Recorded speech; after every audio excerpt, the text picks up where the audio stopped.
Hello, hello, hello. This is Tanya Jones Awalusi coming to you from Butterfly Effect Counseling and Consulting LLC. LC.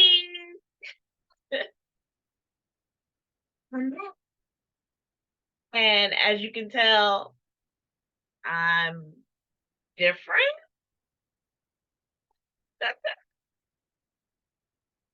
Um, Today, we're talking about my journey between my last video and this video. And let me tell you, it's been a lot. Sit back, relax, click like and subscribe, and hit the notification button so that you don't miss a beat. Okay? And you know what? I haven't said it in a while. Just like the wind blows, subscribe. Okay, here we go. By the time I release this video, it's going to be August 2023. I had a surgery in June of this year. I was prepared for 2 days out of the office. I ended up taking 2 weeks out of the office. That's no pay, no clients. I was not. She was not ready.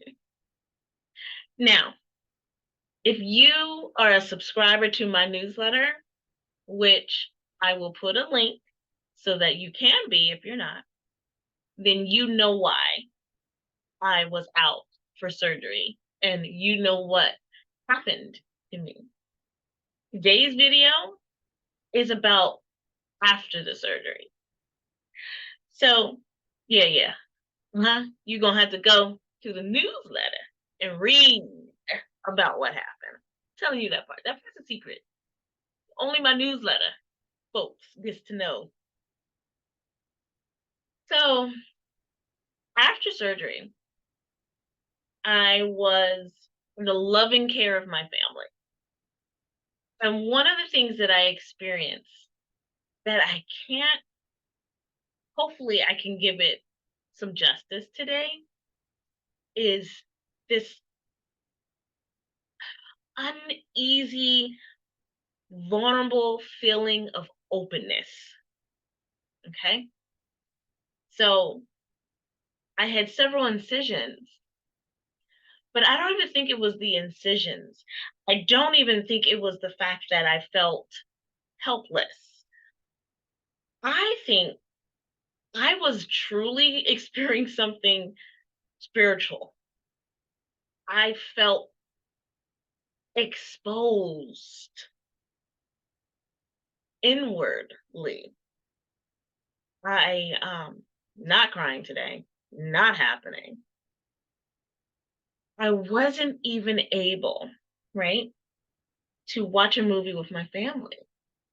We were watching a shoot 'em up movie, and almost every sound, all the bullets and all that stuff, it's like it took me to another place. I felt woozy. I wasn't in danger, and I knew I wasn't in danger, but I felt uneasy, and I felt, hmm, ah.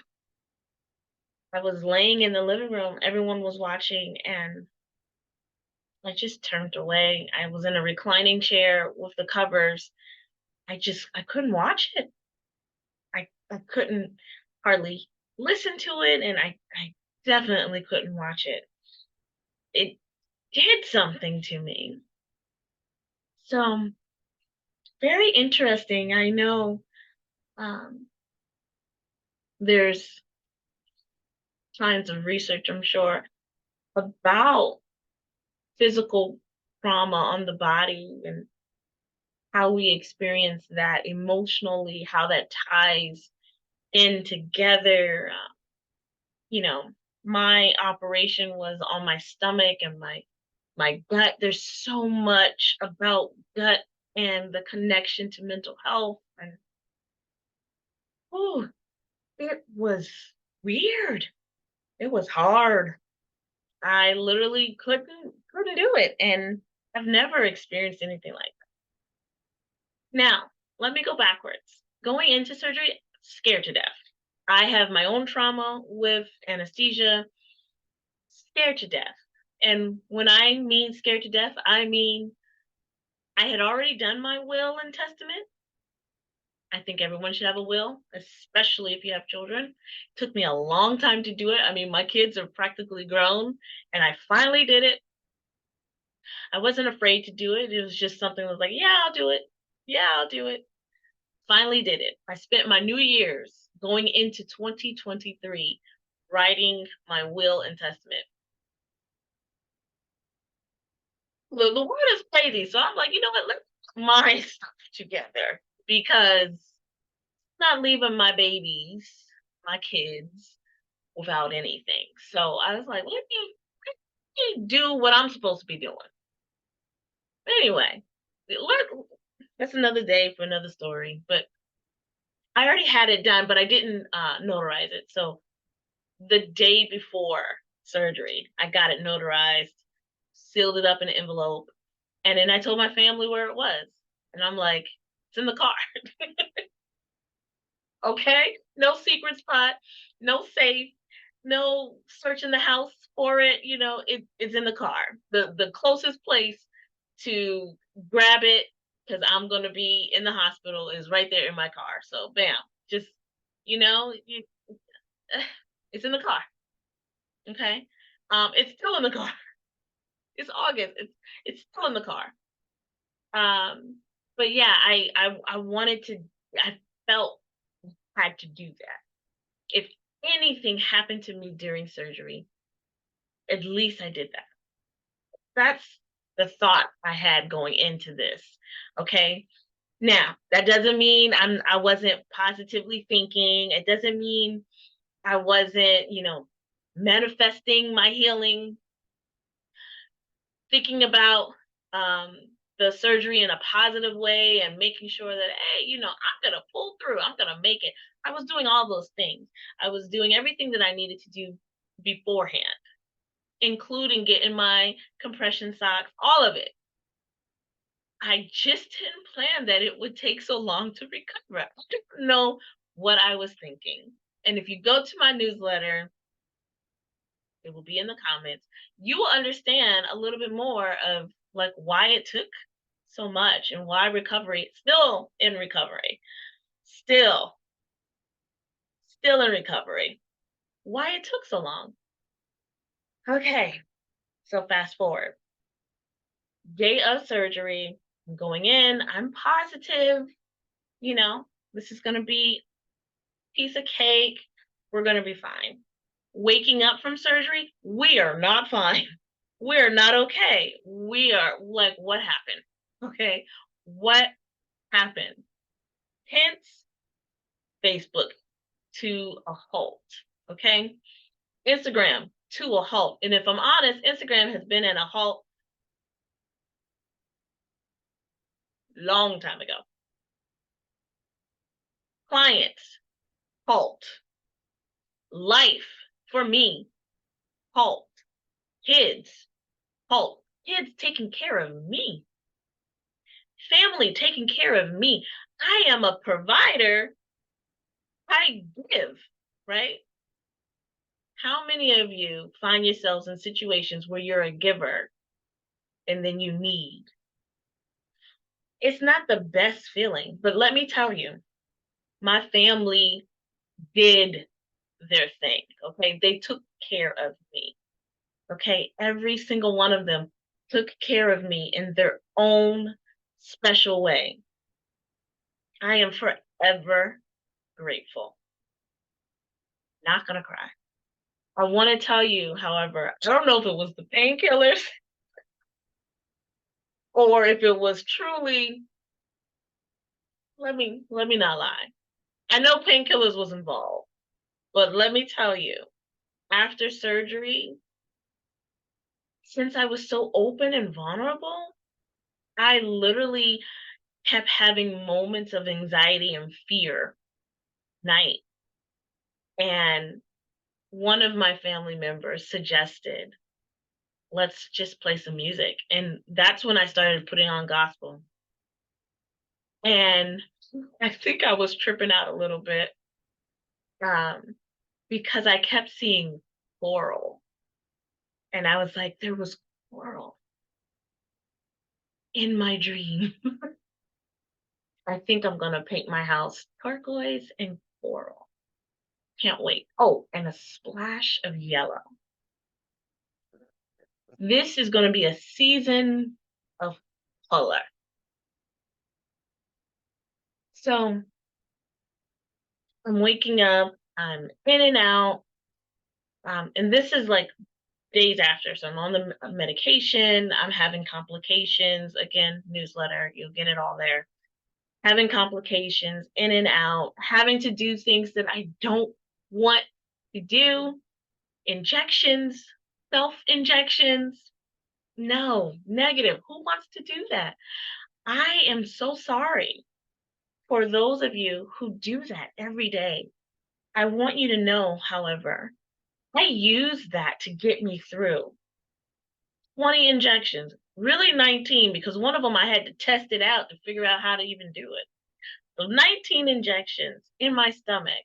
And I just kept humming to myself and like just repeating this mantra that people do this every day and they do it and they're okay and they're living and they do this. And some people don't have a choice. You have 20 needles to get through. I was gonna say, you gonna be all right. You are going to be okay.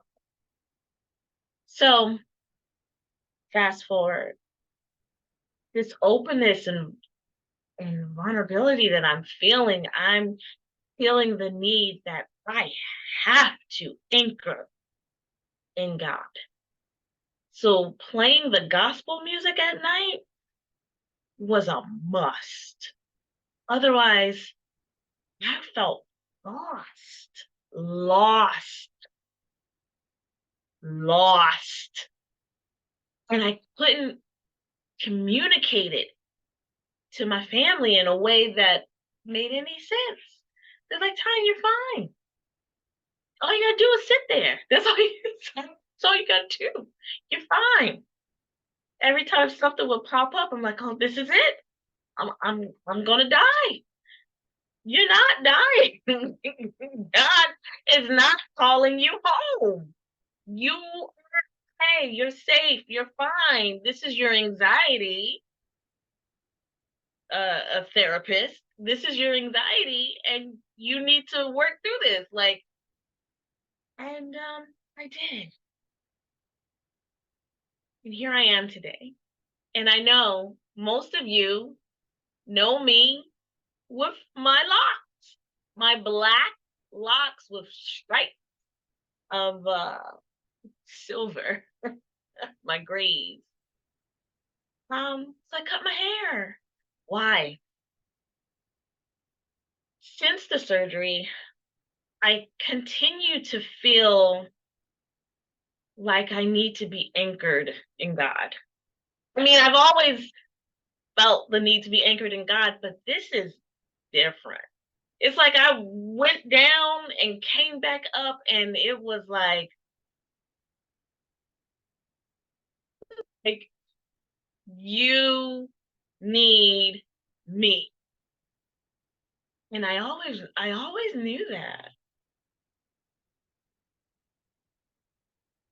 But this time it's like, nah, like for real, you need me. If you're going to get through this life and if you're going to continue to serve other people, then you need me. So I was starting to feel after about 2 or 3 weeks, like we're getting there. We're healing. We're getting better. But the outside presence just wasn't matching the inside. And if I'm honest, I'm going to use a word that when my sister heard me say this, I remember her jumping back like, what? When my friend heard me say this, she also jumped back. Doing this YouTube is not easy. It is scary. It is open and vulnerable, and that is not what therapists are used to. We are taught to keep it in and do not share personal information. This is going against the grain. If you know me personally and you're in my life as a friend, as a church member, as family, you know I'm an open book. I'll tell you everything, okay? But professionally, clients can see this. Therapists can see this. I got 2 employees. My employees can see this. It is exposed and open and vulnerable. And it's what I feel like I'm supposed to be doing. So I'm doing it. But if I'm honest, with my locks and how they were looking recently and how fast they grow and how untalented I was at retwisting them and at the upkeep, although hands down, my hairdresser slash friend slash hairdresser absolutely was doing her thing, but it wasn't lasting because my hair grows really quick. I'm going to show you a picture of my haircut last week versus today at the end. It grows quick. And so sometimes, not every time, but if it was every time, that's okay. But sometimes I would feel, and here's the word, ugly. Like I don't meet the standard. And so, as hard as that is to say, I'm sure sometimes ladies, say men too. But right now, I want to talk to my ladies. I'm sure sometimes there are days where we don't feel our best. And I'm sure there are days where we might not feel cute, we might not feel pretty. And for some of us, we might feel ugly. Well, I was feeling ugly. I don't think I'm ugly today, but sometimes that's how I was feeling. And so, honestly, I wanted my inside to match my outside, to match my new forward thinking energy, to match my healing process.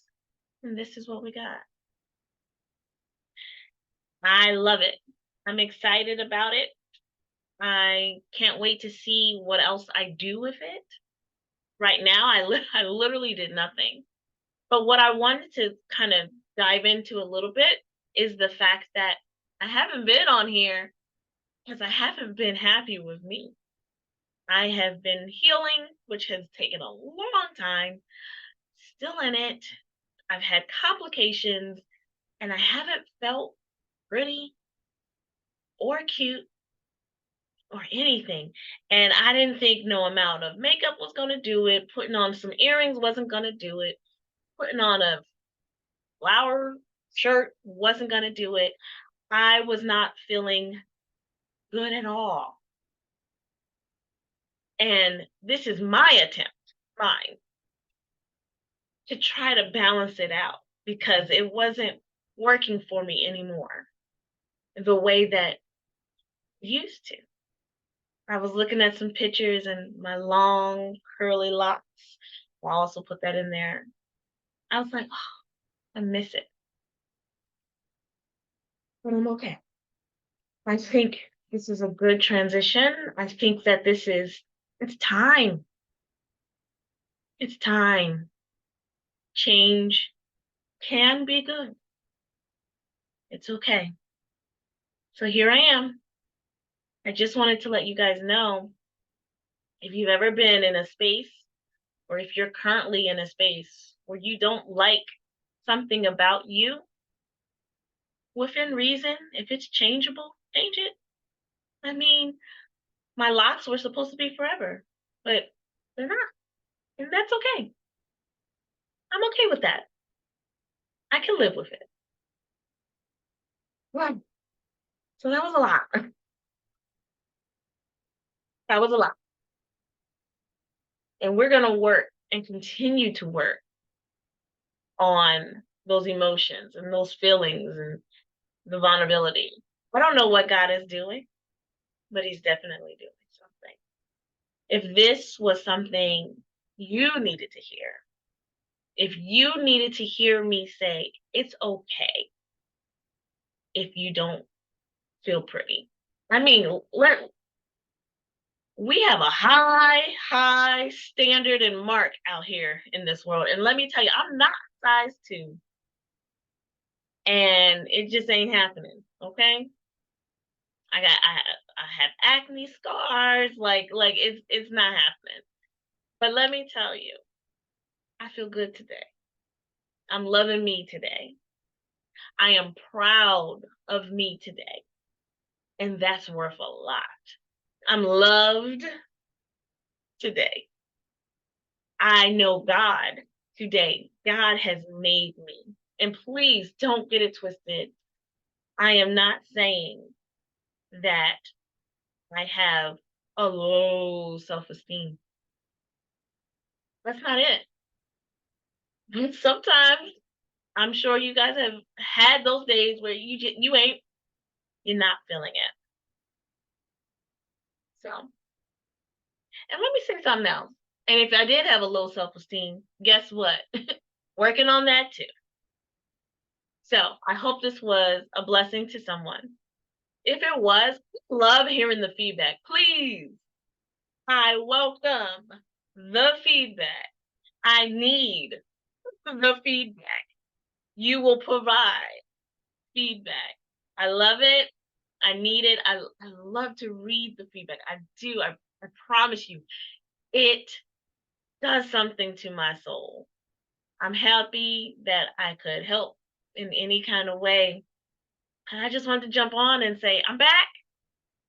And I really didn't feel presentable, but I'm okay today. Thank you so much for tuning in, and I'll see you next time. Bye.